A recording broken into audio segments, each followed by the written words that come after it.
Going. Going live. We are live, actually, Shannon. We are live.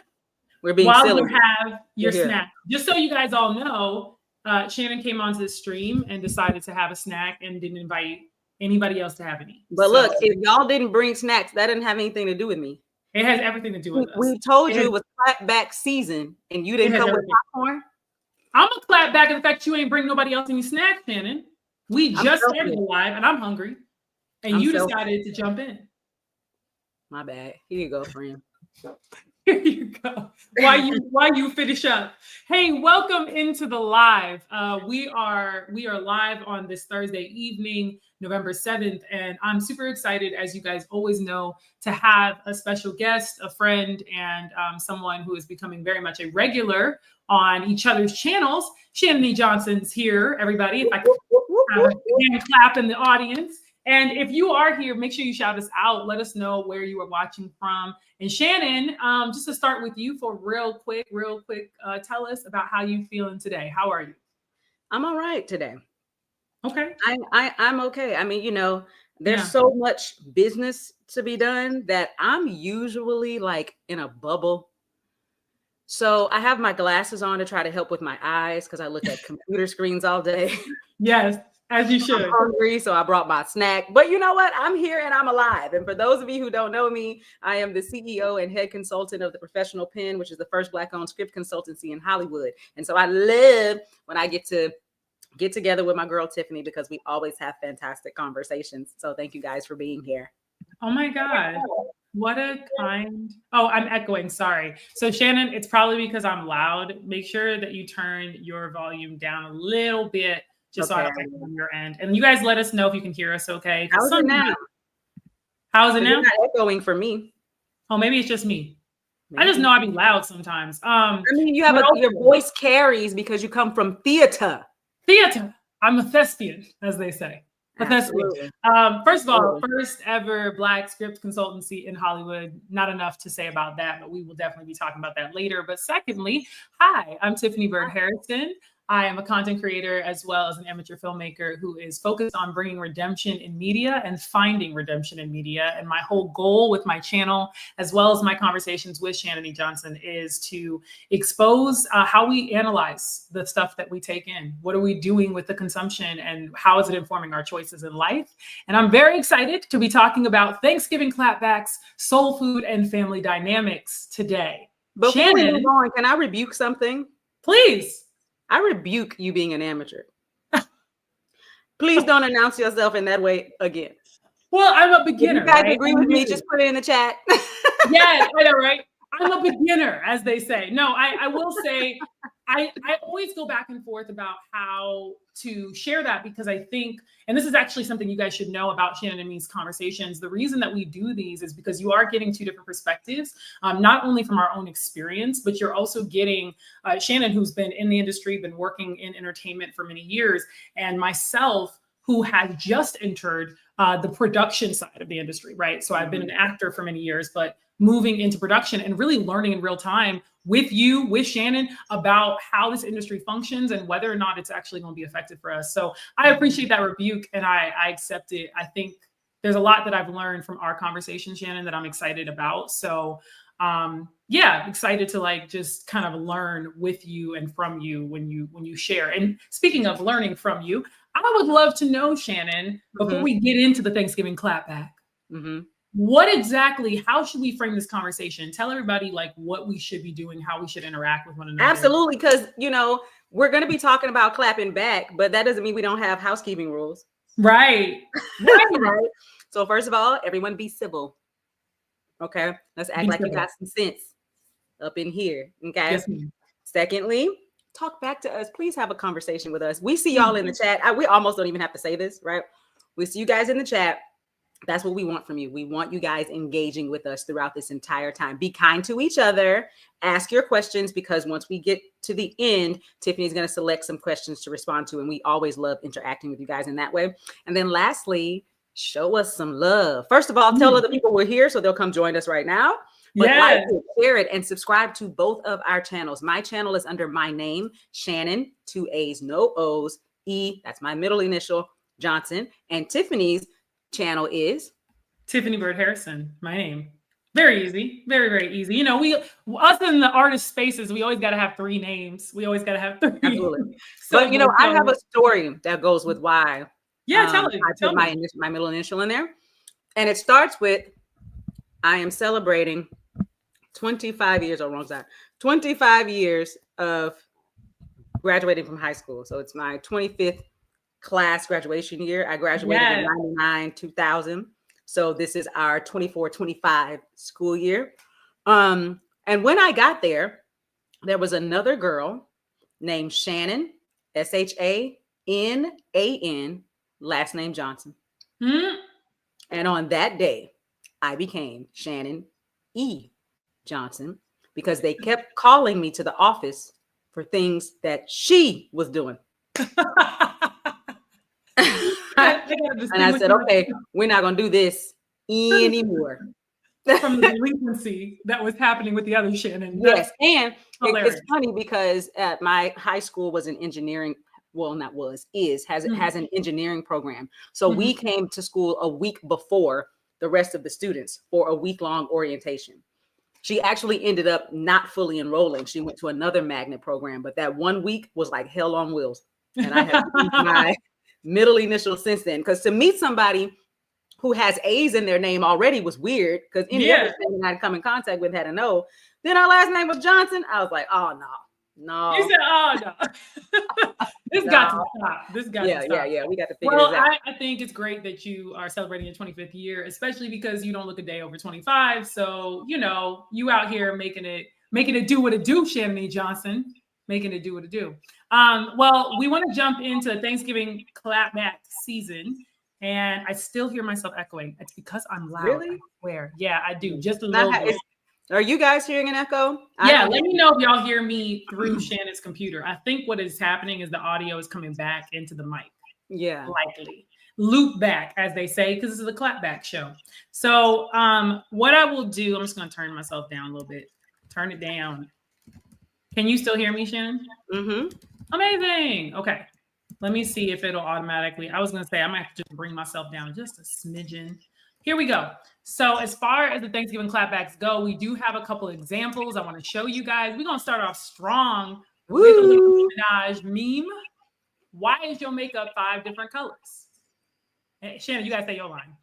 Why your kids have 5 different last names? Now, for those who don't know what the clapback is. Yeah. Right.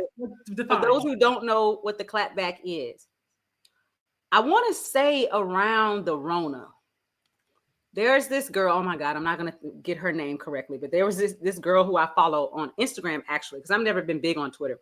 And she started it on Twitter by basically saying our generation, I'm sure she's younger than me. She's probably closer to your age, but our generation does not tolerate disrespect from our elders.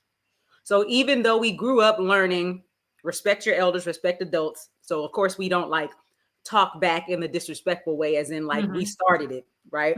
But if we get to these family gatherings and auntie decides she's gonna get out of line, our generation will clap back. So usually around this time of year, Black Twitter starts going off the rails with people showing what their clapbacks would be. No, so the time is the auntie that's saying something. I don't know if y'all realize that when Tiffany's gonna show you these examples, it's almost always the auntie. Why is that? Why is it always the auntie that got something to say? I think it's because, well, I have a lot of theories about that, but I'm gonna save it for the conversation. Okay. So as we were saying, the Thanksgiving clapback starting out with Nicki Minaj, why is your makeup 5 different colors? Because your kids have 5 different last names. Moving right along, we're gonna go to the next one. The next one says, auntie, why do you have a boyfriend at 16? Why are you a grandmother at 31? Hello. Because the math is not mathing. The math is not mathing. Right. Look at Jay-Z's face. You know what I'm saying? How your GPA looking? How your bank account looking? Honestly, this is the perfect meme face for this, first of all, because I love that. And I think I saw the original video of this woman. Oh, yeah, absolutely. 100%. Now, Ed says, how come you ain't been at church? How come your husband ain't been at home? See, and now this is too personal. This took It's it too not. far as far as I'm concerned. It's not. Because here's my thing. It'd be the same auntie. You ever notice the same aunt to be asking you why you ain't been at church? Her husband don't come to church stuff. Her husband don't come home. I have questions. Where's That's the point. that? The point is you're throwing stones at glass houses. Right. Literally. Like, get out of my business, and then I'll don't stay get out of embarrassed.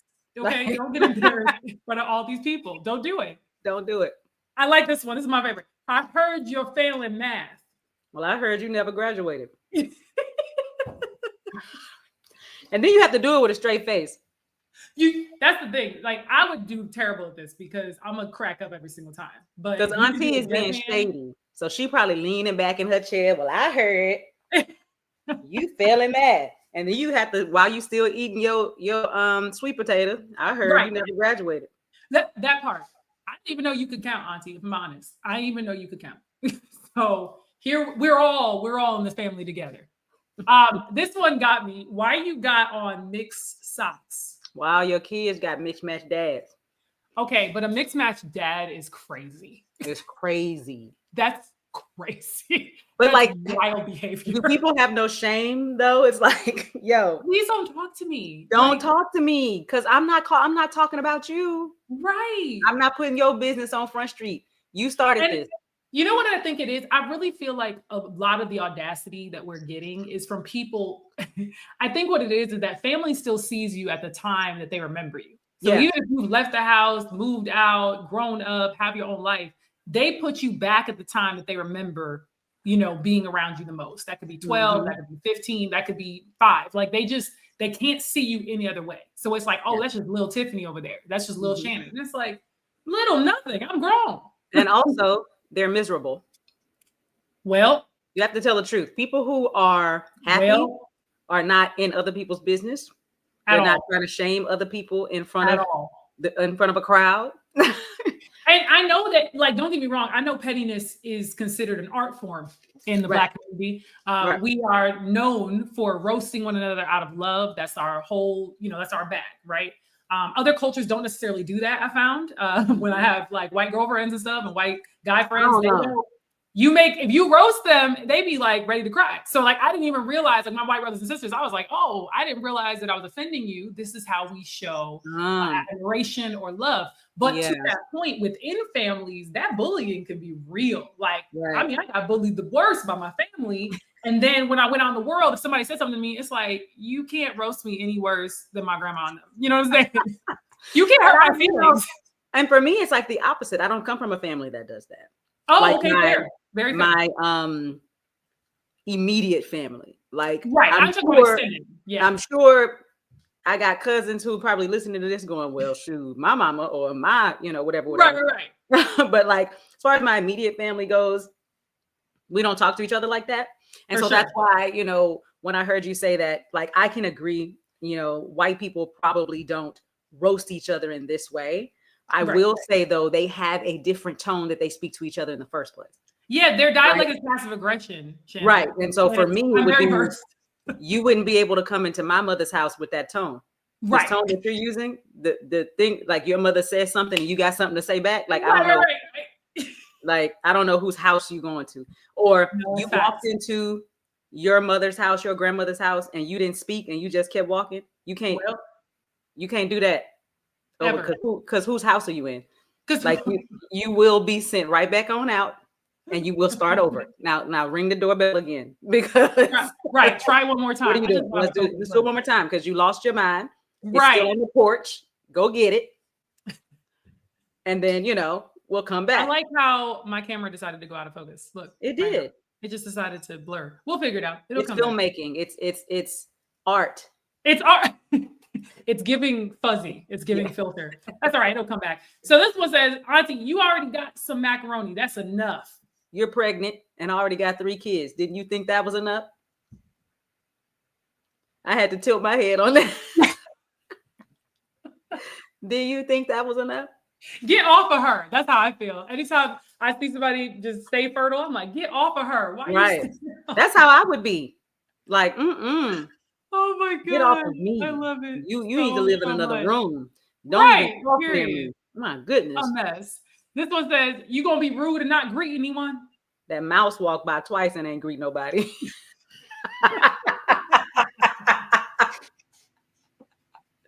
And everyone is ignoring it? What? Yeah. I think, no, what's crazier about this though is that I've definitely been at someone's house, not family, but I've been at someone's house and like no one acknowledged that it was a mess. Like we were invited over, which we already know you can't eat at everybody's house. Like, why are y'all inviting people over though? It was, and this is what was said when we came in. It was, oh, you know, they said just excuse the mess. Now, normally when you say excuse the mess, the place is immaculate, right? Yeah, it's clean, because nothing is out of place. They talk about excuse the mess. That's the kind of thing I would say. Excuse the mess. Excuse the mess. This, I came in and there was an actual mess. Like I was so taken aback because when someone says, like before she opened the door, she was like, you know, just excuse the mess. And I was like, okay, no problem. Like in my mind, it's going to be a couple things out of place, maybe some laundry on the sofa. I ain't got no problem. I got in, I said, I won't be putting a bag down. Here.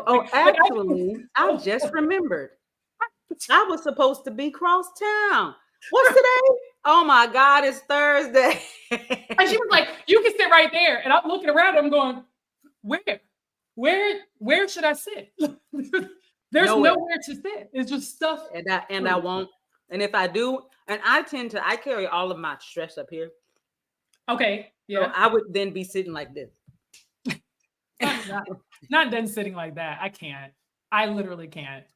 Like and you try not to, I was trying not to show it. I was like, oh, right. It's fine. But shouldn't they be ashamed? You know, like, so it's rude for me to react, but it's not rude for you to, number one, live like this. Number two, invite me over. Put me in a situation where I can't say anything. I can understand if somebody's going through a time. I know sometimes you get into a moment. Don't invite me over. We can go have lunch. Yeah, I cannot. Okay, last one on the clapback. I see your acne is coming back. Unlike your husband. Sorry. Wait, but that's actually like sad. Like where it is. Why is he not back? And so this is the other thing about the clapback, which is why it's a clapback, right? Yeah. It digs. Like it goes for the truth. Right. You can't come back light. You know what I mean? She could have said something lighter. You know what I mean? Like, right. I don't know if this and is don't lighter, say nothing. My thing is, if you're not ready for all that, don't say nothing crazy. I don't say that I don't say stuff to people. I mean, I have to ask the audience real quick. I have to ask, like, what is the best clapback? What is the best clapback you have or have heard? Please drop it in the comments because we need some fodder to go ahead and read aloud to hear some of y'all clapbacks. What's the best clapback? What's the worst clapback? Maybe you got roasted. Tell us about that too. I want to know. Now, I do want to make, while we have a lot of people here, grateful for y'all being here. And if you are here, make sure that you thumbs up the live, let them know that we're here. I just want to make a really quick, very hard pivot into the issues of the day, Shannan. I know that right now in our nation, in the States, there's a lot. There's a lot of feelings, a lot going on, understandably, because we have had a pretty big choice made in our nation. And I think this is actually a really good tie-in to what we're going to be talking about tonight when it comes to family dynamics, when it comes to soul food, meaning the stuff that really does feed your soul in a time where you can feel really desolate and apathetic about things. But I wanted to invite you into that. Like, how do we deal in this time, or how would you recommend we deal in this time when it comes to differing opinions and difficult family members? And all of that's going to be coming around the table for many of us. Yeah. Block. Like, that is not good advice. All I've been hearing on social media all day is people have been blocking their friends, unfollowing their friends, breaking up with their boyfriends, not talking to people. And I think, I just told my friends just the other day, we were raised, and when I say we, I mean America. We were raised to think that politics is an inappropriate conversation. Because if we talk and we have the same opinion and we become very like-minded, then we can rise up against the government. Yeah. If you don't talk about it and you don't know what people feel morally or what their character is or what their thoughts are, then you can kind of graze and let things go by and stay divisive with each other and not really look at the system, right? So I think, this is going to be a conversation that's going to take place this time around, which usually doesn't, because we've been told politics is an inappropriate conversation. But at this point, because people actually feel like their lives have been changed, that they're going to be having these conversations with their family, with their friends, and making big decisions about what their boundaries are attached to that. Like, clapback season is about to be crazy. Yo, that's so real. And I think part of what you're encouraging, part of something that we've even talked about before in terms of clapping back at family members, is the whole idea is that we're trying to protect our peace, right? But what happens when you have this what feels like a seismic shift on a macro level of the peace being taken, right? Or being removed by something outside of yourself. I think that's why it's so important, especially as we discuss dynamics and family and all these things, to be very mindful in this time of what you can handle. Because the fact of the matter is that if you don't have capacity to sit at a table and fake smile and fake laugh and go back down memory lane, you might want to make sure that you're creating space for yourselves to like take a step out. In fact, if you guys have ever seen the TV show Bob's Burgers, right? Animated TV show, adult animation. It's a cartoon, and it's in my opinion, it's very funny, very quirky. But the whole dynamic is there's a father with all of his children. They own a restaurant.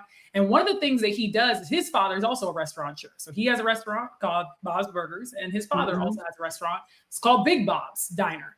And every year when he goes for the holidays, whether it's Thanksgiving or Christmas, every year he only has, I believe it's like 15-minute where he can handle being with his father before his father takes him out of pocket. And so in the series, you see a montage of him going and being with his father. There's a little timer in the corner that's 13 minutes, 14 minutes. Once it gets to 15, his father be like, so you're going with that name for your son? And he's like, I can't do this. I gotta go. And so I think about something like that. Maybe there is a world where if for this season, this year, you don't force yourself to fake hoo-ha and laugh along with everybody, maybe it's a question of how much can I do before I need to step outside with cousins? You know what I'm saying? Before I need to go and take a break. Maybe you don't need to stay at the family's house this time around, right? I don't need to stay and stay over because they're gonna surely like trigger me. And it's a matter of really biding your time and making sure hey, for me to engage with my family in this way, I want to do it ethically, and I want to do it safely. And I might not be able to with some of my family members. It might not be a good look. So that's kind of my perspective on that as well. So two things, and I think the second thing is going to transition us. So thing number one is I'm hoping that people are learning from this conversation because DeAndre put in the comments, politics and religion. And I'm going to add to that and say politics, religion, money, and sex. We've been taught that these are inappropriate conversations to have with your family, with each other, when actually these are probably your family, your friends, these are probably the biggest conversations that you should be having with the people who are in your orbit. And so I'm hoping that people are learning from what's happening now to realize you should not be afraid to have these conversations with the people who you keep in your orbit. Because we learned that who you keep around you are your friends. You know what I'm saying? Like the point is to be like-minded. It doesn't mean you have to agree on everything. But when it comes to those big things, morals and things like that, that's where you want to make sure you're on the same page so you can be going in the same direction. And to what you just said about Bob's Burgers, I have always not liked that film and television will almost always make it so that people don't like their families. Like they hate going back home. Now I get it because now you've got conflict. Now there's tension. That's what we need. Blah, blah, blah, blah, blah. But I'm like, so nobody likes their families. So there's an episode of The Bear in season 2 where we're flashing back to Thanksgiving. The entire episode is a flashback to Thanksgiving. And his family's a train wreck. Okay. A train wreck. Yeah. And so I just think that, that's how we end up with all of these films about families and family dynamics. And most of the time they're going to be surrounded by some holiday because that's the thing that forces people to come back. because a lot of people do leave and they don't come back until whatever holiday it is, somebody's wedding, somebody's whatever, and then they go right back into their bubble. Right. So I just think, I often want to write against that and still figure out, well, where can the conflict come from without it having to be that everybody's household is toxic. Like I go back and forth with wanting to represent something different so that people can see something different, but also wanting to have conflict and tell a good story. I actually think that's a really beautiful way that you pulled that out. And I agree. It's a great transition into our conversation, because the fact is, I think what we're seeing in media, and this is a constant conversation that we have, Shannan, is whether it's reflecting back reality or whether it's projecting an experience, right? Whether TV dads being, buffoons and kind of dumb and unnecessary, and moms being naggy and loud and kind of all over the place, is a real dynamic that they're trying to push out to a populace. Because let's be honest, family is not something that, if you have a good, wholesome, connected family, that does not sell things. That does not work within the system of capitalism. That doesn't work. You got to sell people a solution. And if they're already solved because they're coming from secure homes, attached homes, it doesn't work. But I think what I would love to pull out, and this is a great conversation that me and you have talked about, speaking of clapbacks and accountability in families. Well, first of all, a lot of accountability is missing. Absolutely. In families, right? So we directed one way. Yeah, exactly. It's only going one way, or it's been disproportionately put out, whether that be because of the genders of the family, the makeup. We talk a lot about the gender wars, right? And what that looks like. And so I guess I want to ask you to start off with this is, what does it look like when gender wars are starting at home or in the home? Yeah. And I think, generally speaking, right, women and men are raised differently. You know what I mean? So it kind of starts from day one. Our place in society is different. So obviously there has to be something that's different about the way that we're raised. But I think, women often carry this burden of having to hit milestones in life differently from men, even though most of those milestones are connected to us having a male partner. Right. So they're like, well, where's your boyfriend? Well, first of all, it's don't have a boyfriend. Don't talk to no boys. Don't be around no boys. Don't. Then you turn 25 and they're like, where's your boyfriend? And you're going, well, when was I supposed to get one of those? You've been telling me my whole life I can't have one. Now you want me to have one. Okay. Then it's, well, where's your husband? Then it's, well, where are your kids? And then it gets to a point where whether you have a husband or not, it's where are your kids? And at the same time, men don't hear it as often. So I'm not going to make some blanket statement as if men don't hear it at all, because obviously it's subjective and it depends on your family, depends on blah, blah, blah. But generally speaking, men aren't being given that same pressure. We can add the ticking clock of, being able to get pregnant into that situation if we want to. But most of the time, people are just being busy and all in our uterus when nobody asked to be there. But at the same time, and again, this is a general statement because not all men live this way. But at the same time, within your family, you can have a brother or a cousin who is dating multiple women or who has multiple children, who hasn't married either one of them, and blah, blah, blah, blah, blah. And no one is saying anything to him. Even in these clapbacks, a lot of what the person is saying back to the auntie is an attack on something her husband did. Her husband left. Why are you attacking her? You know what I mean? She, her husband has X amount of kids. Why are you attacking her? Where's that accountability to go the other way?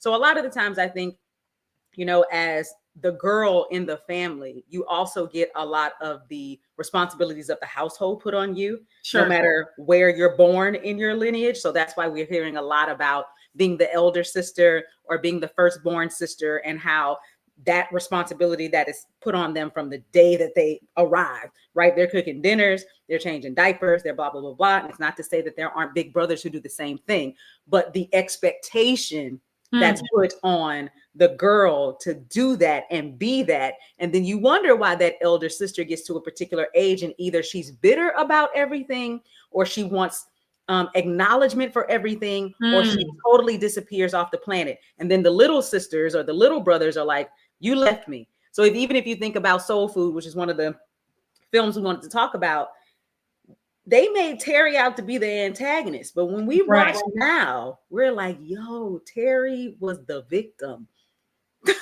Exactly. Exactly. And actually the eldest daughter kind of trope, as it were, when it comes to family dynamics in films.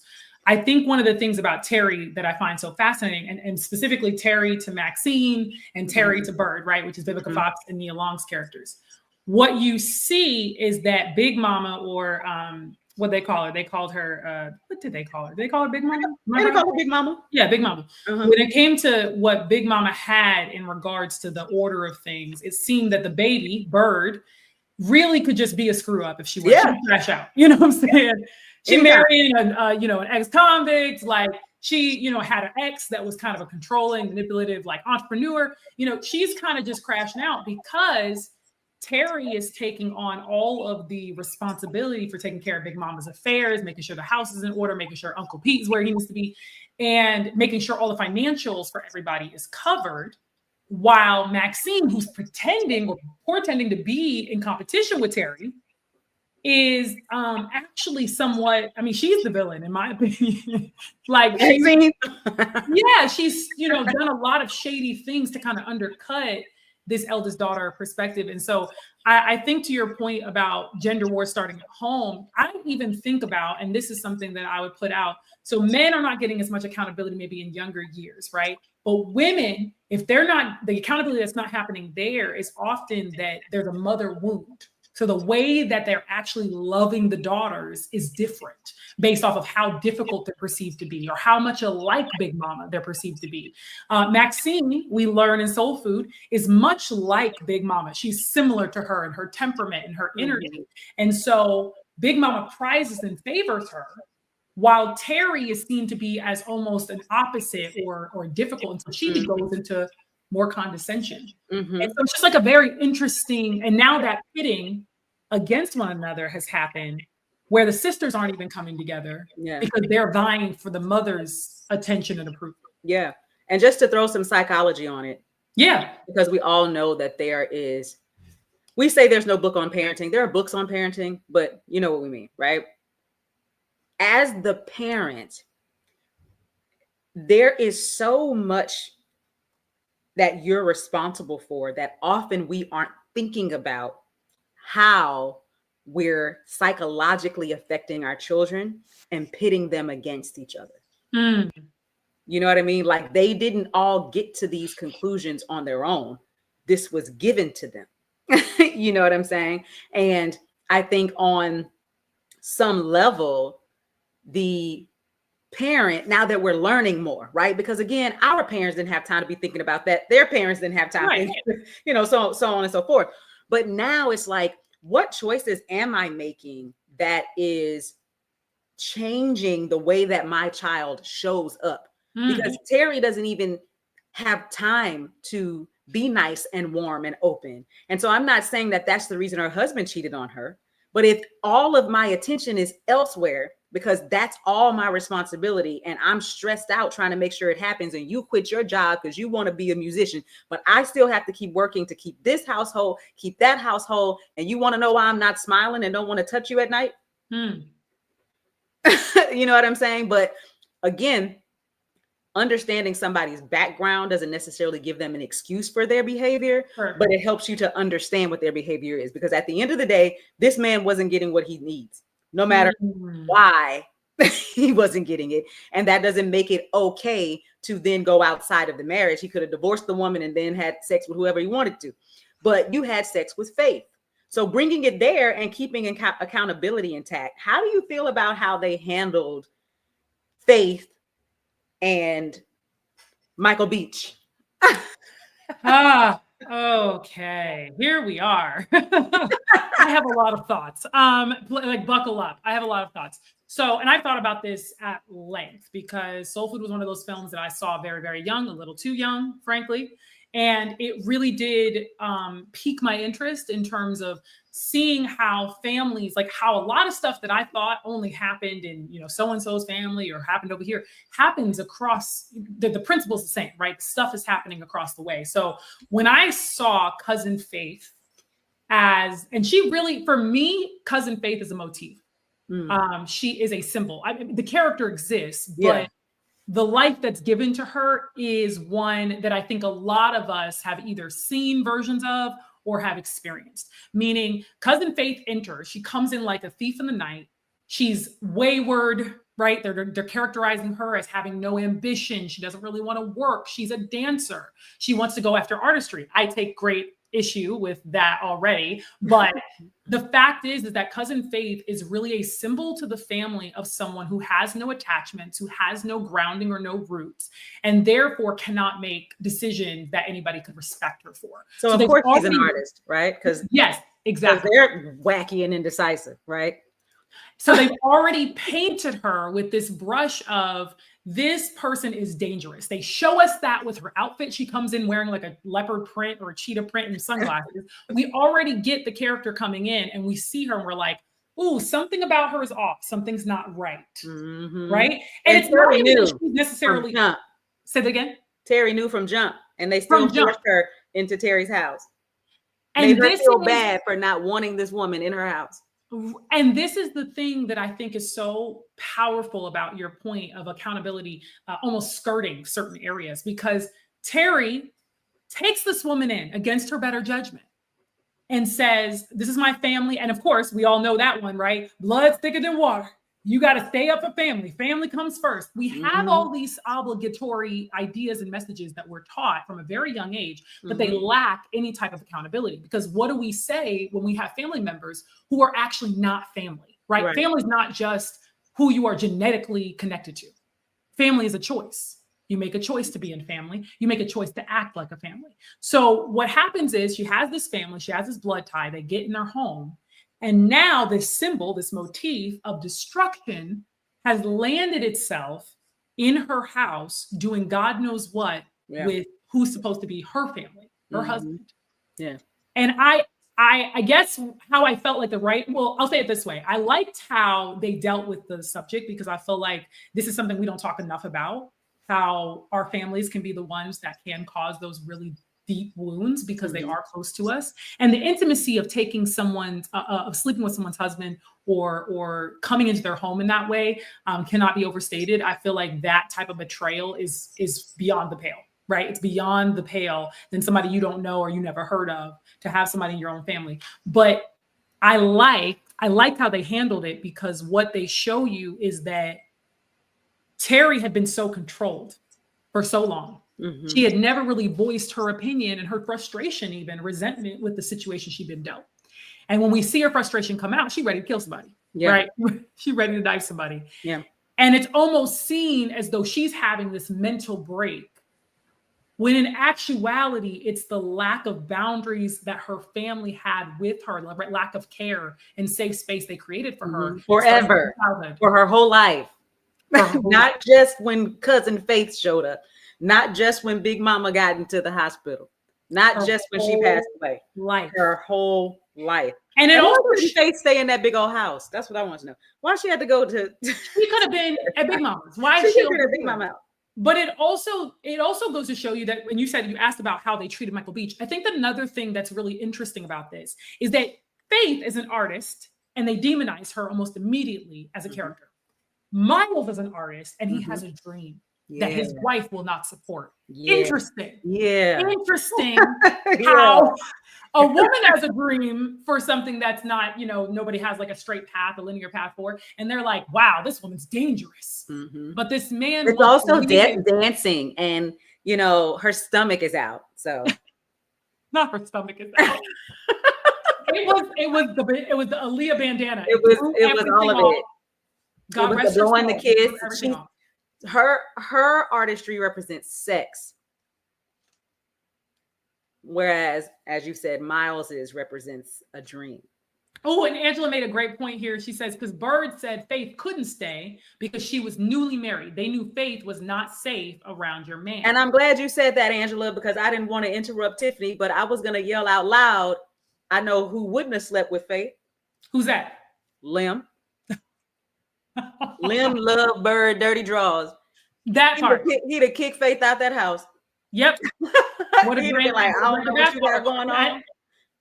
I wonder, and see, even that piece of showing, and this is actually a great segue into the family dynamics that I think start at home. What we're learning is that everyone's got their eyes on what Terry is doing. Mm-hmm. No one is watching Byrd. No one is guiding Byrd, and Byrd is just crashing out in all kinds of directions. Yeah. I've never seen someone have a thriving business and career as a beautician and then newly married with a man who was messing with some girl at their wedding because he drunk.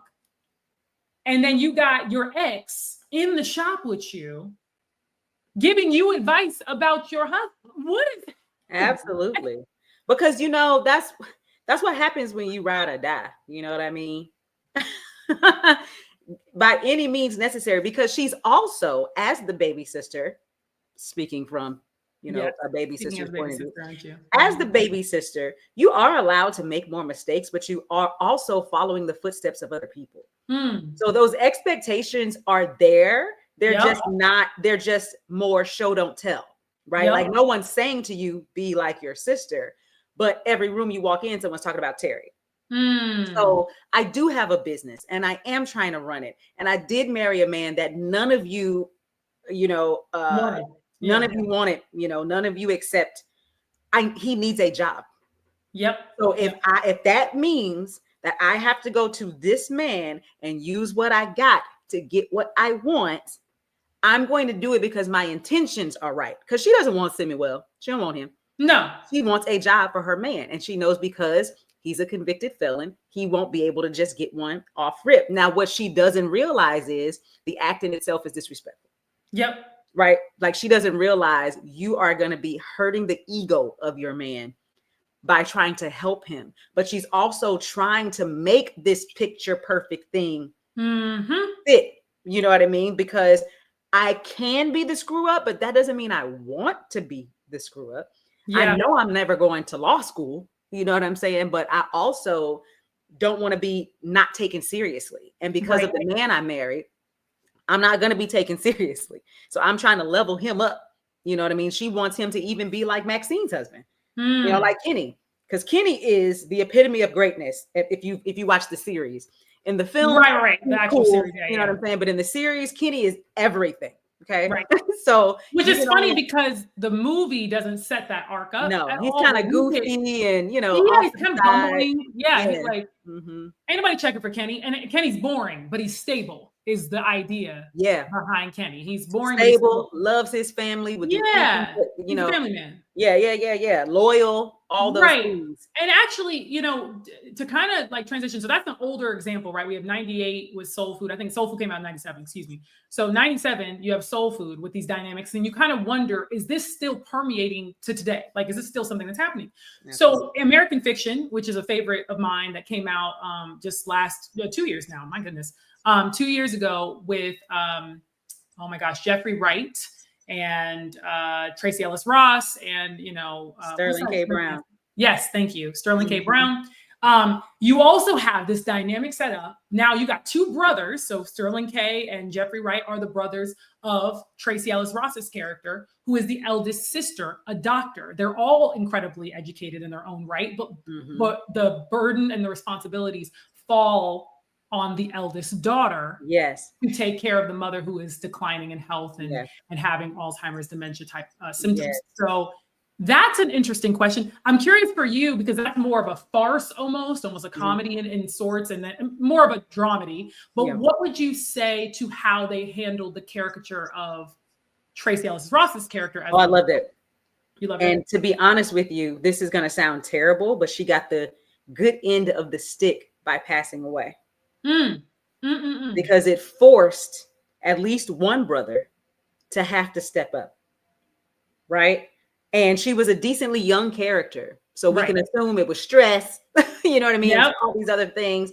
Whereas in this case, again, as an artist, he was allowed to live and go after his dream. He left a long time ago. It's not like he's only been gone for a couple of years. He graduated from college and peaced out, but he knows he can do that because there is a sibling at home who's taking care of everything. You know, again, I'm a baby sister and I have a lot of friends who are the eldest sisters. And so they are constantly thinking about parents, thinking about younger siblings, blah, blah, blah, blah, blah. So he was privileged, and I am privileged. And I say that anytime that I can. I am privileged as the baby sister. I can move through life in totally different ways than my elder sisters can. But Jeffrey was allowed to just separate and just go. And then the baby brother, child, he's crash it out. And look, and while we're talking about archetypes, I also don't like that that's the archetype that the baby always gets as well. Like that the baby is always jacked up, messed up. You know what I mean? Like, because that's not my experience. But I'm just like, dang, like y'all don't ever have it together. Like you were the one who was allowed a little bit more freedom when you were growing up. Like that didn't help you to like mature and learn things, and you didn't like see what was happening with your elder, siblings. You just your whole life. But I think this is interesting too. If you think about how characters are handled from the perspective of the writer, the producers, I wonder how many of them are imprinting themselves and their experience on. That's funny. I would love to say that's probably what's happening, but I actually believe that especially our generation and younger, we're writing what we've seen. You know what I mean? Like, and here's an example. It has nothing to do with what we're talking about, but here's an example. Sure.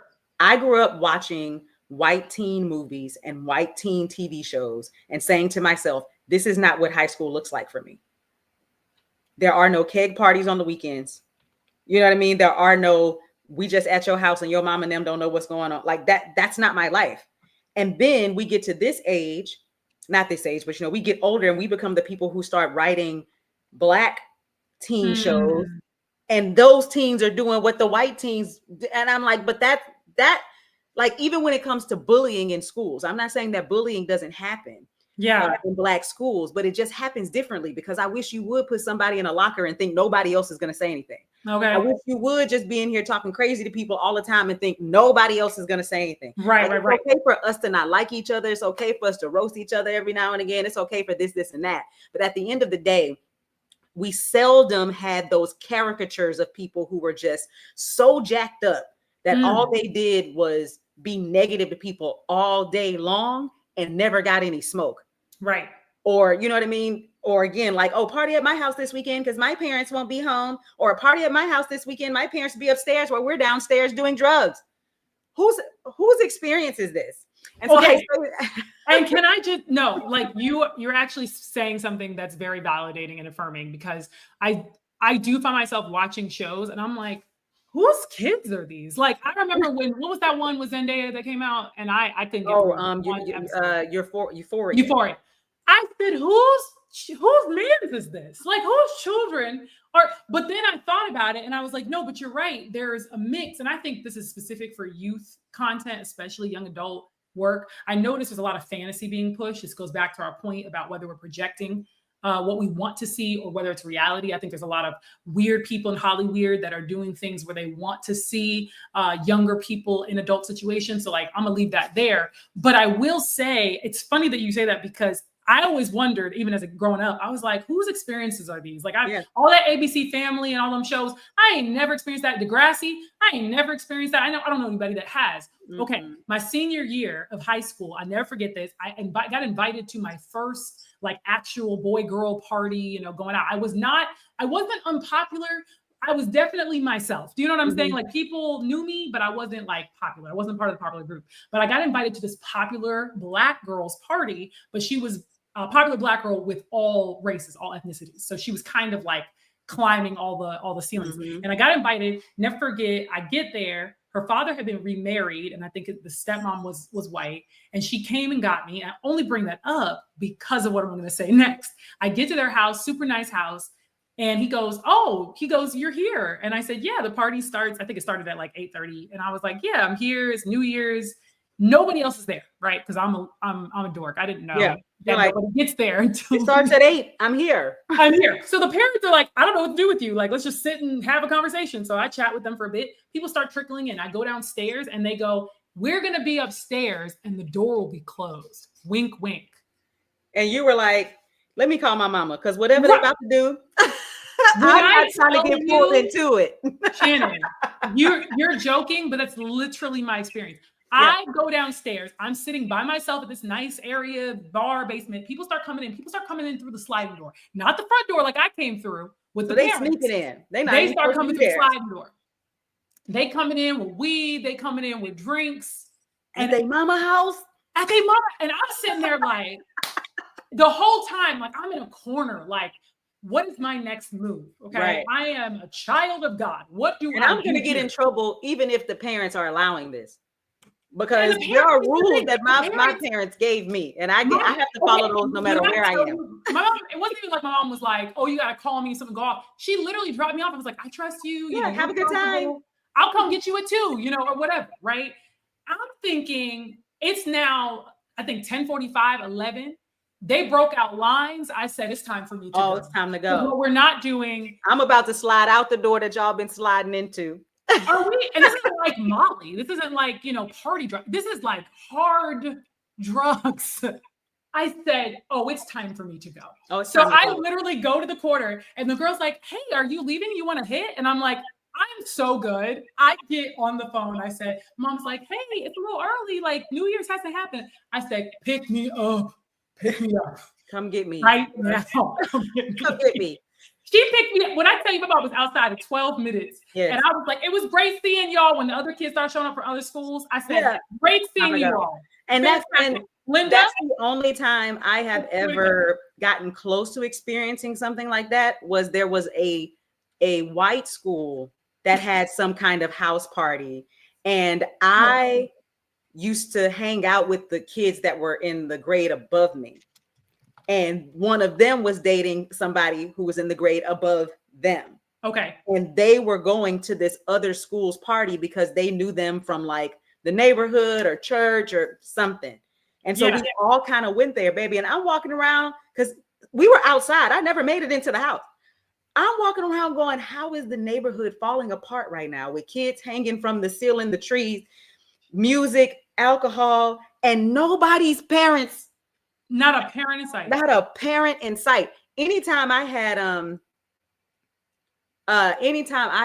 a party at the house, my mother and my sisters, because my sisters are old enough to be aunties for me, right? Sure. My mother and my sisters were present.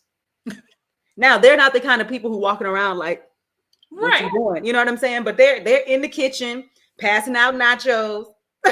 You know what I mean? They are present.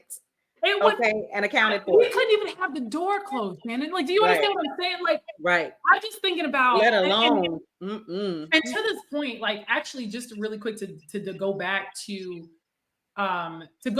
Soul Food and American Fiction. I'm gonna tie these in somehow. Soul Food. One of the scenes that's really interesting to me is when Big Mama and Terry and Maxine are all cooking in the kitchen. Right? They're doing their thing. They're getting things ready. Big Mama's, shucking corn. Like they're doing the whole bit. It's for Sunday dinner, which is a sacred time for the family. And Byrd is newly married. She goes into the side room and get her freak on with her new husband while Big Mama is in the center. That's what makes it fun. What you say? That's what makes it fun, the sneak off. And you can do that now because you're married. This is what I'm saying, though. This is what I'm saying. And Big Mama's chuckling. She's laughing along. She thinks it's funny. And I'm just sitting there and I'm going, and Terry doesn't think it's funny because Terry's, probably in a dead bedroom at this point. Like she don't think it's funny. But there's this moment that happens where they're establishing that the baby gets to kind of just do whatever it is she wants to do, right? Because she's married now and she's a grown-up. Going to American Fiction, once again, to your point about the baby's always getting the short of the stick, you got Sterling K. Brown's character doing lines in his mother's beach house. That was wild. That was wild. Okay, so look, I'm gonna make a crazy transition here because we're talking about drugs. Lord, this conversation's gone very, very well. But it's on our list. It's on our list to talk about. Go ahead. Raising Canaan. And the reason that I bring it up is because, obviously it's not a film, so it's not centered around one moment. But one of the things that I love about the series is that it's just about family. Their business happens to be drugs. It happens to be drugs. It happens to be. But they all work in the family business. You know what I mean? So a lot of their relation, their communication, etc., is around that. But at the same time, they have teenage children who they want to keep out of the business. You know what I mean? And one of them is an artist, and you know, everybody supports it, but it's the 80s, the 90s, I think. So it's like, okay, well, the 80s, I think. So how does she, you know, grow in her artistry and actually get out there and try to succeed in it and blah, blah, blah, blah. But what I thought was funny was Rocky, who is played by Patina Miller, is the lead. She's the lead of everything. She's the head of the business. So she's always telling her brothers what to do. For 2 whole seasons, I thought that she was the eldest sibling because of her relationship with her brothers. It wasn't until season 3 that I realized she's the middle child. But as we said before, no matter where you're born in the list, if you're the first girl, your responsibilities are different. So she was probably still cooking the food, even though she had an older brother. You know what I mean? Wow. Also, the character of the older brother is not all that quick. You know what I mean? Whereas she is solid. You know what I mean? But I just love watching even those family dynamics. And I'm not going to spoil it, hopefully. Well, you know what? They're into season 4 now. If you haven't watched it, guys, then just whatever. But eventually, big brother and little brother get to a place of really emotionally connecting. And it's so touching to me because these are gangsters, right? And little brother is basically the hired hand. So he does a whole lot of the killing. And he is in tears begging for his big brother to like help him because he's mentally not okay. And just seeing them be there for each other while big sister is stoic. She's got nothing. Suck that up because we got business to take care of. You know what I mean? But at the end of the day, that's still, and he even says out of his mouth, like, that's still my baby brother. Like he calls him baby brother. Doesn't say that's my brother, blah, blah. No, that's my baby brother. So there's even for him some responsibility, right? As being the older sibling. So I like watching that show specifically for that.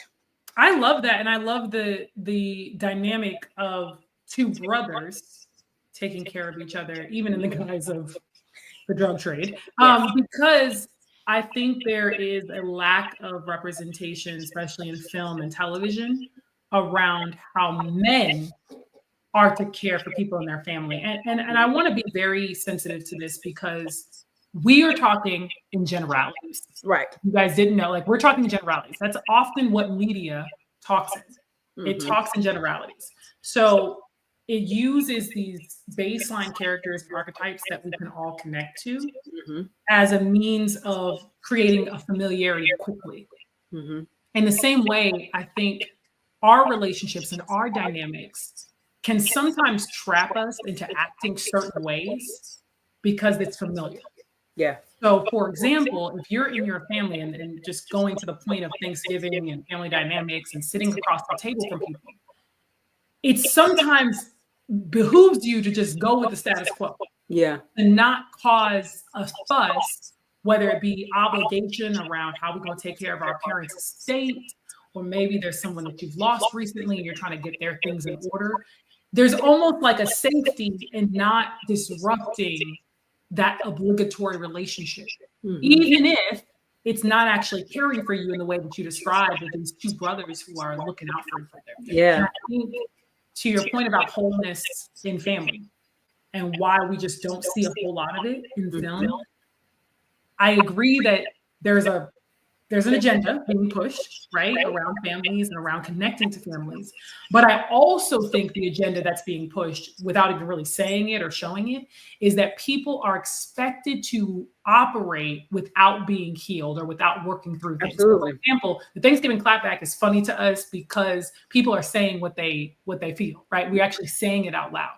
But so many of us sit in families like American Fiction, like Soul Food, like Raising Canaan, where we don't actually say the things that are burdening us until it blows up at some drama at somebody's wedding or funeral. Because we don't feel safe to. And so we're not, like, to be fair, we're not safe to. no, yeah, absolutely. So I guess my question, the echo is back. Thank you, Angela. So there seems to be an echo, and I don't know what it is. I don't hear it. I know. I can hear it. I can hear it in my speakers, but I think, how's that? Maybe better.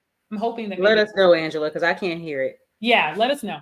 But I was gonna say, I guess my question is, how do you think that, what do I want to ask? I guess I want to ask, like, how do you anticipate people engaging with their families, especially if they do have unhealthy dynamics, which many of us unfortunately do.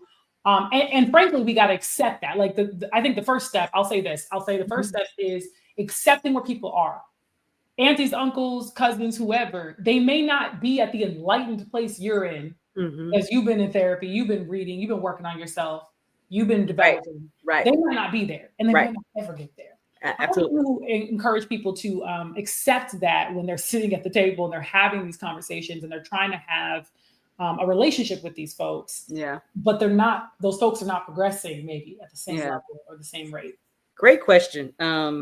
And you guys start dropping your questions in, because we're getting to them. So I'm going to say two things to Tiffany, and then put your questions down so that she can pull them up. She's saying we've been trying to be better at being at not being so verbose, but we always fail. Verbose. So two things. I have a friend. He passed away a couple of years ago, but he would always hold up his fingers with his number of questions to help him remember what they were. It usually doesn't work for me, but I'm going to try it anyway. The first thing is to kind of answer this. I think, to your point, you have to realize that everyone is not where you are. So your therapy is the thing that helps you work through that, not that conversation at the table. Because if the other person isn't healed, if the other person isn't open, it's not going to get you anywhere. It's probably going to trigger you. Have that conversation with your therapist, and then choose or not choose to go to Thanksgiving. You'll be all right. Go to your friend's house. You don't have to go.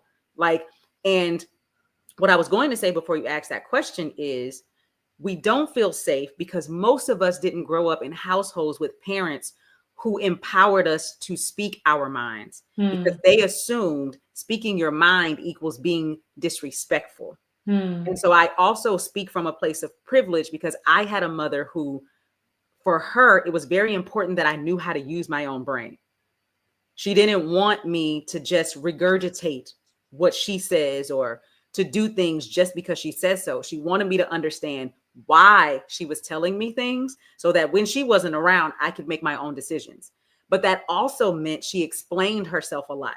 Not because she felt like if I don't explain myself, my child won't do X, Y, and Z, but because she wanted me to have the information. That explaining opened a conversation for me to be able to ask, well, why? Any other Black parent not even got knocked out because you asked why. But if this is my first time on the planet and I don't know anything about anything, I'm genuinely asking why, because I don't know. And so it's in that of shut up, don't say nothing, do as I say, not as I do, that puts you in the unsafe position from the moment you get on the planet. And just because you're an adult sitting at Thanksgiving doesn't mean you're suddenly empowered to speak if you're in a space where you were never allowed to speak in the first place. So it was never it's never an argument. I'm not trying to change my mother's mind. I just want to know so I can know, because it makes more sense to me if I realize the reason I can't go is because we have 5 other things to do today. And by the time we get done with them all, we won't make it there on time. That's different from, no, you just can't go. Well, now what I've started to do in my mind is think about how long it takes to get places. You know what I mean? Now, when somebody else asks me a question about, hey, can you come such and such this weekend? I can think about what we have to do this weekend, all the places we have to go. And I can already tell my friend no, because I know that we're not going to make it there. But that's because she planted it for me to be able to use my own brain. And so, to your point, you have to get that healing for yourself, and you cannot expect it to come from other people. And if you get lucky enough that you do have someone who is also healing and also open, you should not be having this conversation at the dinner table anyway, because everybody else's point of view is going to just jack this whole thing up. You know what I'm saying? Have your healing to the side. And outside of that, be okay with putting up a boundary in the first place to just go, Thanksgiving's not for me. I'm going to come on Christmas Day We're going to open a present and then I'm leaving. You know what I mean? Right.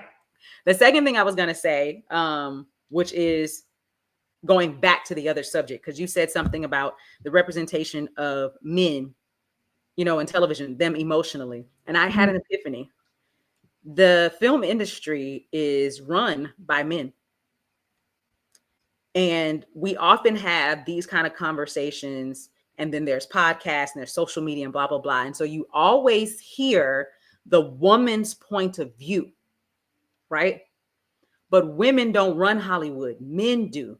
And they still lean into those stereotypes of men not having any emotional depth and only being angry and not being able to, like whatever those stereotypical things are about their emotional depth, their emotional maturity, et cetera, et cetera. And so I don't know what that's about. I don't know why you wouldn't want to be vulnerable and show that men are not just this one thing, other than the ego of the manhood feeling like, well, if I show some vulnerability, blah, blah, blah, blah, blah, blah, blah. But again, what we see is what we do, and what we do is what we see.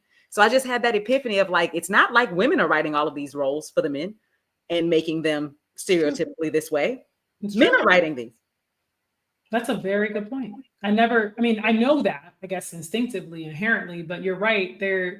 It's weird that it's almost interesting that we've bought into our own narrative. Like we've created the narrative and then just upheld it, which is often, by the way, how media works. It influences opinion and views. And then you're wondering, where did this view come from?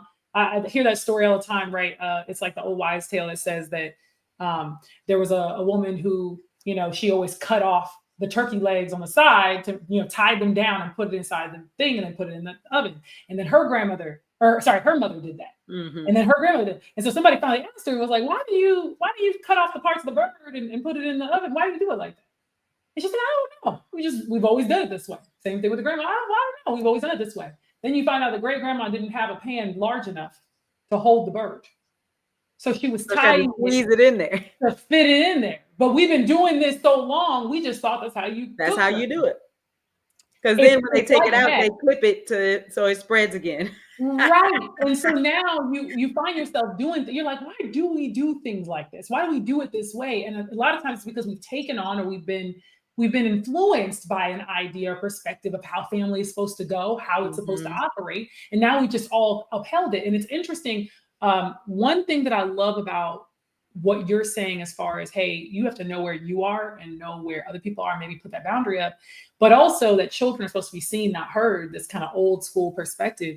Ahmad in Soul Food, at the end, there's this powerful monologue that he delivers to all the adults who don't know how to conduct themselves in a way that makes sense now that Big Mama has passed. And he's frustrated because he's saying, y'all supposed to keep the family together. Yeah. Y'all wasn't supposed to be on y'all. It's on y'all. And I feel like that speech, once again, just like Cousin Faith is a symbol and a motif, I feel like that speech at the end is a really a monologue to us, as in those of us who are watching. Yeah. All we're supposed to keep the family together. Here we are, we're blaming everybody, including our aunties and uncles and parents, and they didn't have a father and they didn't do this. And they've done things that have wounded us. So that's not, I will not. Yeah, because I'd have been mad if Cousin Faith was there. Ahmad would have had to get a little whooping. Because I told you don't invite her over here. To get a whooping, I'm dying.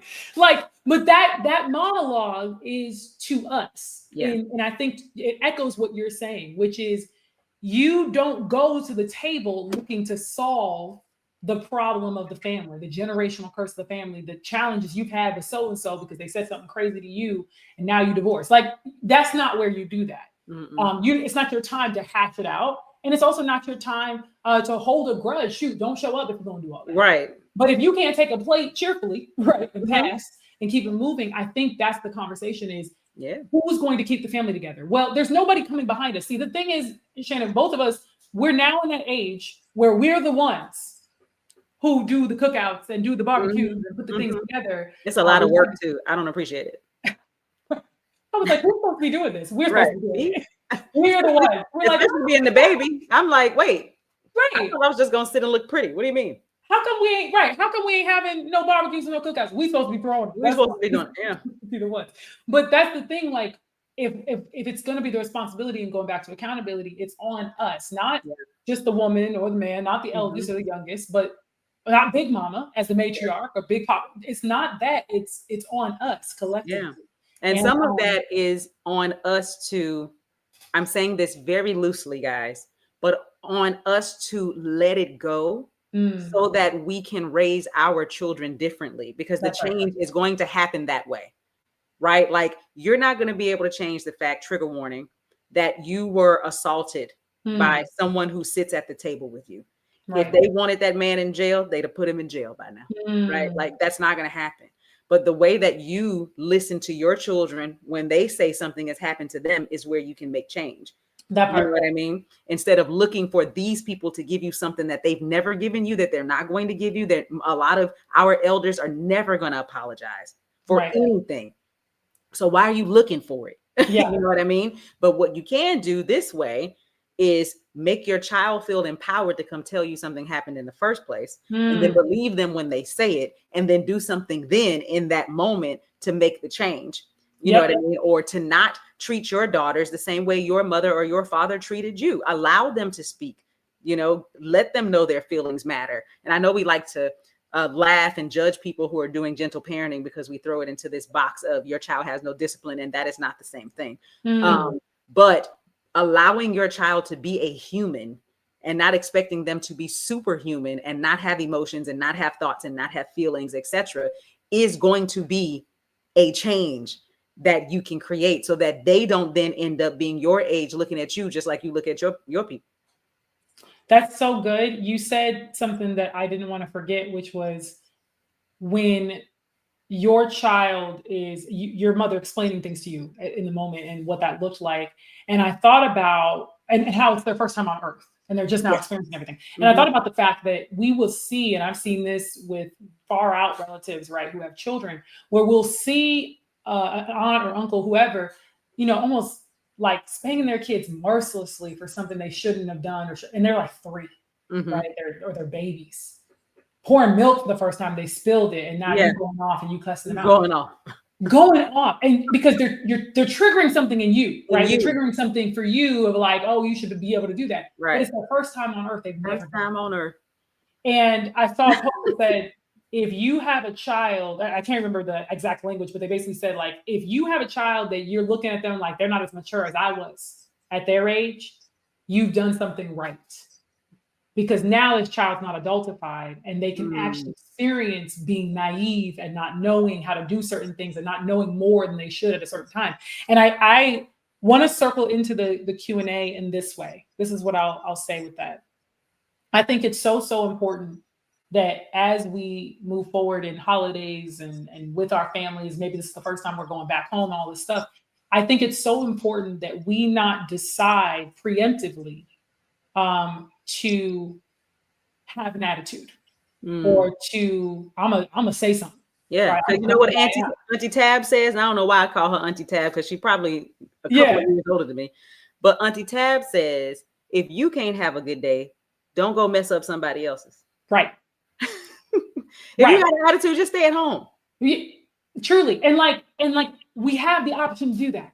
We do. We're adults. Like that's the beauty of the whole thing, is that I guess what we're offering, what the conversation is meant to share, is that yes, could you go and say that snipey thing and say, you know, clap back at whoever and get back at them? Absolutely. But is that the best use of your energy and time?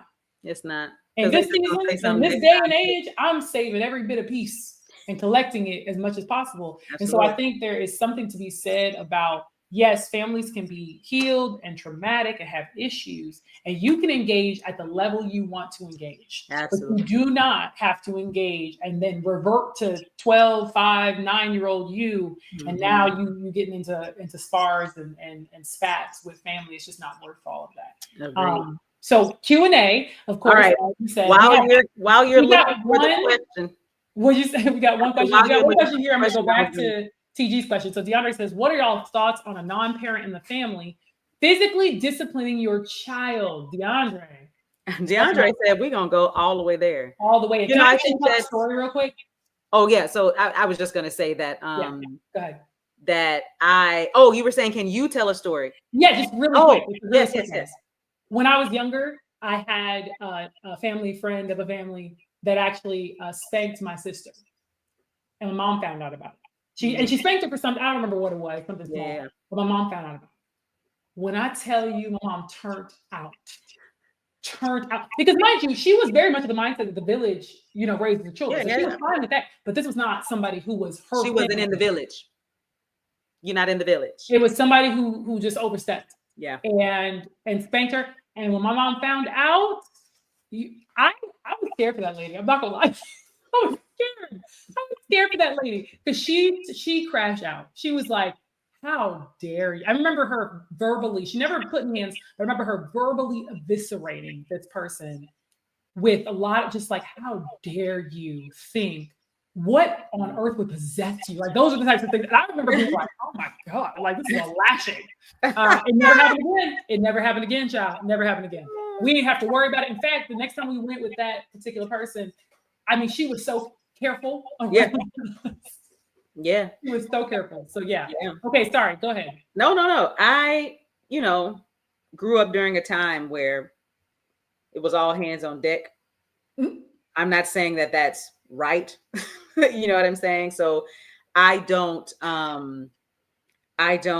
just immediately get triggered by it, but I also, again, speaking from a place of privilege, don't feel like I had people who abused that that Sure. option or Sure. that right. I used to get into stuff all the time. Did that mean that I needed to get hit? Absolutely not. That's what we're Right. learning as a community, that you don't have to hit your children to discipline them. And Right. I probably got, spankings up until I don't know what age. And then after that, it would never happen again because my mother, as I explained, is a talker. So it's not, she's never raised her voice at me once in her life. And yet I was afraid in elementary school to curse because I thought no matter where she is on this planet, she's going to hear me. And this is a woman who may have spanked me 5 times in my whole life. You know what I mean? Right.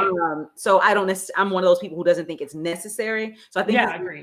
Obviously very subjective and you're asking our opinions, but I think it's about the rules and the boundaries you have set for your house. And it's also about the people you choose to allow to keep your kids. Because what I would assume, and this is just an assumption, is you knew that they hit people before you took your kid over there. I don't know why you thought your kid wasn't going to get hit. Like you knew that these people yell, cuss, scream, and you are allowing them to babysit your child because you got somewhere to go and you don't want to pay a babysitter.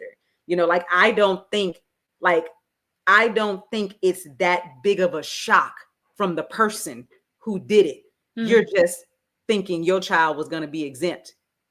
And so for me, it's make better choices about who you leave your children with. Make sure that they're on the same. I'm going to push back on that because I completely agree with you that we know who we're dealing with, but I also think some people don't have a choice, right? So for example, and just to put my own example out, for example, I remember, let's see, I've had so many different, nannies and babysitters and different people when my mom worked multiple jobs. One of my nannies didn't speak English. So I didn't speak English. My mother said, you were speaking Spanish for the first 2.5 years of life. I had no idea what you wanted. And it was just, we made it work. I learned a little Spanish and you confused me. I also stayed, I remember, with a family member who was dealing with alcoholism, right? And again, it wasn't one of those things back then. It wasn't like, oh, this person's an alcoholic, we shouldn't have kids around them. It was like, keep that away from my kid. And we ain't gonna have no problems, but I'll be back after work when I get off in the lesson. But I say that to say, yes, he or she, your parents probably understood this person is an alcoholic, but they're probably not going to do that when my kid's around. You might have had another person in your family who was an alcoholic, right? Totally out of control, and you knew I can't take my kid over there, right? You know what I'm saying? And so I get it that a lot of us don't have an option. You have to do what you have to deal with. But I think, your mother gave this woman a good lashing and she never did it again. But for most people, old habits die hard. And so you think you said, don't do this. And they're going to be crossing those boundaries because those kids are at their house running amok. Right. You know what I mean? For however long. And they're doing you a favor, especially if they're not the babysitter and they're not getting paid. And so I'm not saying that it makes it okay. What I am saying is that as the parent, I think a lot of the times, and this is physical abuse to the side, a lot of the times we don't take into consideration where we're leaving our kids. It's like what they're watching, what they're eating, all of that. We're Right. sending them to people's houses, and then you're like, where do you get these habits from? Well, what do you mean? Where did they get them from? And I think the intentionality of parenting is something that definitely we'll talk about in a future stream, because it takes a lot of work. I don't have any children, Jen doesn't have any children, but I have heard from my friends that have children, it's constant. You're constantly redirecting and constantly guiding, and of course. And so also that's why your child got hit. I'm not saying it's okay at all. What did you say? I said you also know how your child is. Oh, sure. Yeah, 100%. 100%. But I think that's what makes it so, this question actually a really good one, because this whole idea of physically disciplining, like I agree with you. I'm not of the mindset that you should be slapping your kid around to make them understand, because it doesn't work after a certain point. Like, I can't slap you, work, right? Like, I don't think you don't get it. Yeah, that's my personal view. But I understand that a lot of as you said, the old habits die hard. I think a lot of the reason that we resort to slapping, beyond just like some of the systemic reasons, is because it's easier to do that. It's easier to slap a kid than it is to break down the perspective of why they have to do certain things, and then to keep doing that. Because repetition is the father of learning. You got to keep saying to them, this is why you don't run in the street and not look both ways. And that's why I don't understand why we think we only have to say it once, and then we get mad when the kid doesn't do it. Your 40-year-old, your 40-year-old friend, can't learn that quickly. And it's also a question of training and how we actually learn. And I think, to your point, just like adults, it takes us a couple of times to learn how to do something effectively. With children, it takes twice as long, right? 3 times as long. And it's going on for years and years and years of your time. So I do feel like when it comes to raising and child rearing, again, I am not authority or expert, because I have no children to speak of. But I can say, from just having been a child, I can say that there was a lot of things that I picked up on about what I could and couldn't do, what I was allowed to say, what I was allowed to push back on, without even necessarily getting a spanking or anything. But I learned very quickly that asking questions was probably not going to do me any favors. When I see little kids that ask why all the time, I think, wow, what a unique perspective. I can't relate. Yeah. Right. I didn't ask why. I just figured it out. My nephew used to drive me nuts because they get to that age 2, 3, 4, and they're asking why. And I wasn't mature enough or old enough, because I became an aunt when I was 8 years old. So by the time he was asking questions, I was in middle school, right? So I had no patience, I had no understanding, I had no nothing. Now at this age, I'm like, wow, he just really wanted to know. Right. It's funny how age gives you perspective. We have time for one more question, so I'm gonna throw that in. This question is, what would be the one thing in the story that you would want to fix in soul food? It's an interesting question. I don't know if I would fix anything per se, but I think Angela made a comment or asked a question earlier about if we think the writer thought Terry was the antagonist, and I don't think so. I think they did a decent job of showing the point of view of each of those sisters and the stereotypes of what it is to be the eldest, the middle child. Maxine was very middle child, right? And Byrd being the youngest. So if I were to add anything, it would be them really having a moment of recognition of how they treated Terry. She also asked, Angela also asked, if we're seeing it differently because the world has slightly changed. That might have been what she said. And for me, the world didn't change. We grew up. I think our parents probably always saw that Terry wasn't the villain. You know what I mean? But as kids, we were like, oh, she's crazy and she's asking for too much and she's this and she's that. I don't know if our parents ever looked at her that way. But maybe what you mean by the world has changed is that we are in a place where we are talking more about the things that people say we're not supposed to talk about. And we are allowing ourselves to be vulnerable, to be emotional, and to talk about our feelings. So even though women have always been allowed to talk about our feelings, what we're saying here is that as children, you aren't necessarily always allowed to talk about your feelings to your parents. Right? So now at this age, we're finally doing it. And because of that, our perspective changes on everything that we see and everything that we take in. So we may be seeing her differently because of that. Yeah, that's a great perspective. I think the one thing I'd probably change, and this is a little bit dark, but it is what it is. I think I would have liked for Lem to actually have put his hands on Byrd. Why? You want them to get rid of him? Well, what I want to see, because I think there were a lot of people that were experiencing that, and even today, right, that were experiencing domestic violence. And a lot of times what happens is we don't see it as domestic violence because nobody got hit or there wasn't a direct line, right? We don't think about emotional manipulation. We don't think about control or coercive control. So I think, again, I'm not trying to add trauma to a film that already has a lot, but I think if we had added that element, there would have been a moment of recognition for maybe the audience. I'm always thinking about like how does the audience receive it? Yeah. And I feel like movies can very much be a therapeutic session in ways, or a way on the way to therapy. So for someone to see that and understand that maybe she wasn't being beaten up, I didn't need her to, it didn't need to be violent, but just the idea that if it's going to happen once, it'll happen again. Yeah. So when he has this violent outburst, which I think they did a good job of, like they did it. Yeah. Yeah. Consequences. Yeah. And he broke stuff. But all we see is, she's drawn back in, and it's like, go back to this man. And I'm thinking, he's slamming doors and breaking stuff. How quickly, how soon will he transition? Yeah. What message are we sending the woman? We're basically saying, because you didn't get hit, you should stay. Right. And that said, I don't want more depictions of Black men being villains. Right. Yeah, exactly. Absolutely. Absolutely. 0%. I don't want that at all. Try my best to not write my Black men that way. Yes, no, I don't, because I don't see Black men as violent and domestic abusers. Like that's not, that's what the media might say that, but that is not my perspective at all, not what I experienced. Thank God, right? I've never experienced, and I haven't had to experience that. But I think that the way I saw that is like, they did it very accurately, I think, very realistically, which is, hey, she's just gonna go right on back, and they're probably gonna have some more drama before he's gonna get into trouble. It's gonna be 3 strikes, and they're gonna be in jail, and they're gonna be married. You know what I'm saying? Like, it probably would play out that way, but something about that, to me, I think would have just clarified, like, whoa, this is actually a lot further. Yeah. Maybe we're not talking about Terry, we're talking about Byrd. Yeah. And I would like to take it even further, that if I were writing this at this age, I would have her leave. You would have what now? I would have her leave. Because me, age 25 and up, you only get one time to yell at me, and I will fall off the planet.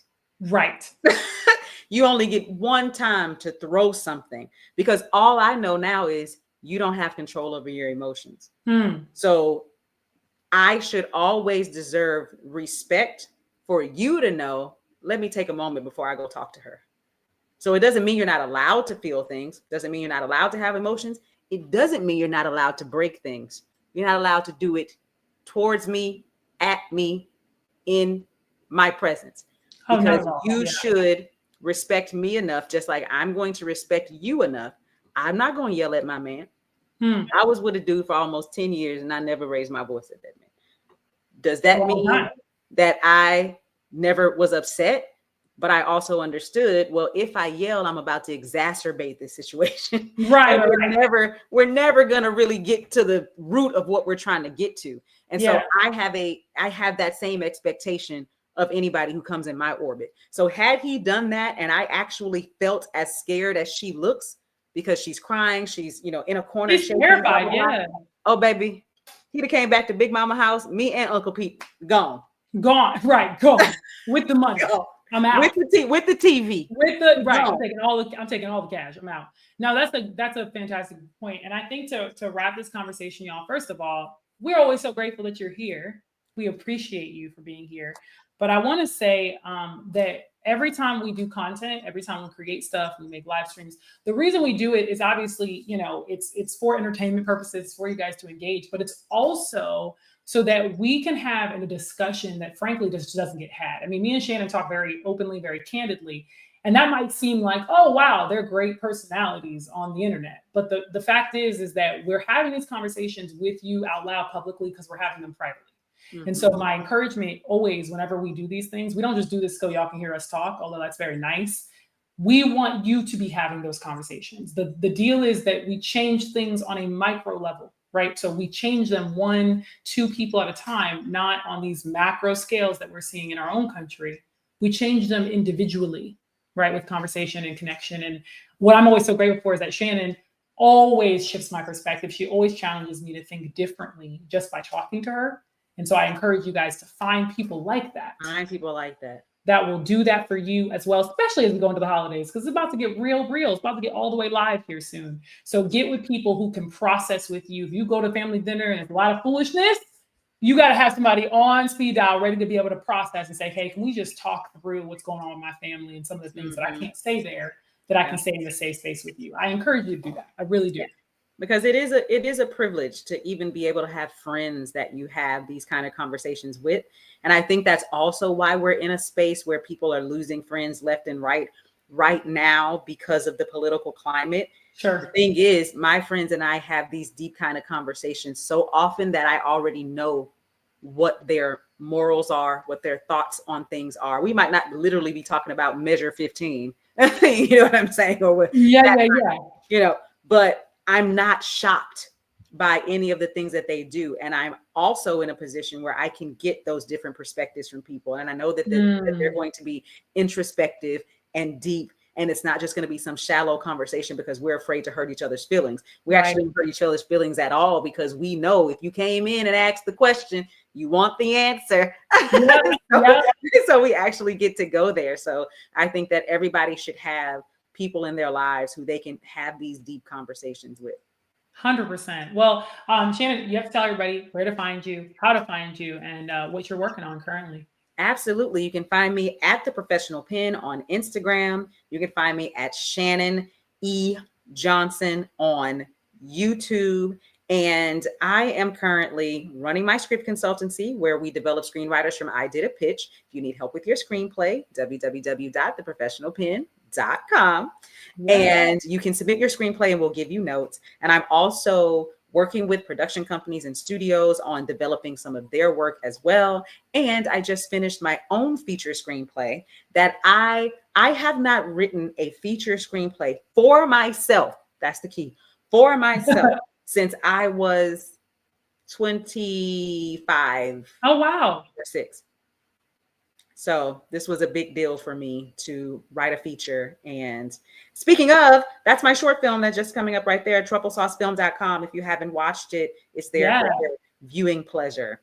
I love that. I love that you're getting a screenplay. That's amazing. Look, it takes a lot of discipline to figure out time and when I'm going to do it, but I know you've been writing live on TikTok, so you know, I know you've been doing it. And then for me, of course, my YouTube channel is TIffany Byrd Harrison. You guys can definitely follow me there. I do a lot of film critique, film analysis, and I just dropped a video recently about Tubi and my love-hate, mostly hate for Tubi. And so I would love for you guys to go check that out. But also just know, I'm not really on other social medias. I'm working on it. But the idea, you're like, there's nothing there. But the idea for me is, and with Shannan, is to really blow and grow when it comes to YouTube and really put all my energy into the commentaries and the analysis I do here. So if you want to join me for that, I would love it. Join her. Subscribe, hang out. And of course, we'll be doing more conversations in the coming months. So you guys definitely need to stay tuned to both of us because we'll be chatting. I know we got some stuff coming up in the holiday season in December. So, know. Well, Shannan, anything else you want to say to the people? No, I just appreciate you guys hanging out with us and participating in the comments and all of the love that you give. Every now and again, somebody will hit me up and say that they enjoy this. Oh, I love it. I love that. Alex says, and thank you for coming back into my life. What'd you say? I said, thank you for coming back into my life so that we can do these. Yeah, I know. So many years later, right? What an exciting time. And on that note, pumpkin pie or sweet potato pie, Alex, sweet potato pie. I would love to say, you guys, I hope you have a great night, great Thanksgiving, and we will see you in the next video.